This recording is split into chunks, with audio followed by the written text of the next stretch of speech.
గడిచిన విద్యా సంవత్సరంలో ప్రైవేట్ పాఠశాలలతో పోల్చుకుంటే ప్రభుత్వ పాఠశాలల విద్యార్థులే ఉత్తమ ప్రతిభ కనబరిచారు. అత్యధిక మార్కులతో పాటు ఉత్తీర్ణత శాతంలో కూడా ప్రైవేట్ పాఠశాలలతో పోటీపడ్డ ప్రభుత్వ పాఠశాలలు. బొద్దాం జిల్లా పరిషత్ ఉన్నత పాఠశాలకు అడ్మిషన్ల ప్రభంజనం. గతేడాదిలో ప్రభుత్వ ఉన్నత పాఠశాల ఉపాధ్యాయులు క్రమశిక్షణతో కూడిన మెరుగైన విద్యను విద్యార్థులకు అందించడంతో పాటు విద్యార్థుల పట్ల శ్రద్ధ, అంకిత భావంతో ఉపాధ్యాయులు చేసిన కృషి ఈనాడు వాళ్ల పాఠశాలలో చేరేందుకు విద్యార్థులతో పాటు తల్లిదండ్రులు కూడా ఉత్సాహం చూపించుతున్నారు. 2026-27 విద్యా సంవత్సరంలో వివిధ ప్రభుత్వ మరియు ప్రైవేట్ పాఠశాలల నుండి ఇప్పటి వరకు 73 మంది విద్యార్థులు ప్రవేశ నిమిత్తం రావడం జరిగింది.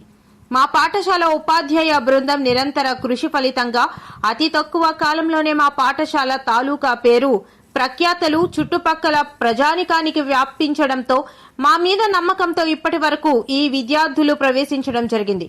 ఇంకా మరో 30 మంది విద్యార్థులు వస్తారని మేము అంచనా వేస్తున్నాం. మా మీద నమ్మకంతో వచ్చిన విద్యార్థులు మరియు వాళ్ల తల్లిదండ్రులకు మీరు ఏ నమ్మకంతోనైతే మా పాఠశాలకు మీ పిల్లల్ని తెచ్చి అప్పచెప్పారో ఆ నమ్మకాన్ని మేము నిలబెట్టుకుంటూ మీ పిల్లల్ని ఉన్నత భవిష్యత్తు తీర్చిదిద్దడానికి మా శక్తి వంచన లేకుండా ప్రయత్నిస్తాం అని పత్రికా ముఖంగా మీకు తెలియజేస్తున్నాం. అలాగే వివిధ పాఠశాలల నుండి వచ్చిన విద్యార్థులకు బాజా భజంత్రీలతో పూలు జల్లే ఘనంగా ఆహ్వానించారు తోటి విద్యార్థులు, ఉపాధ్యాయులు.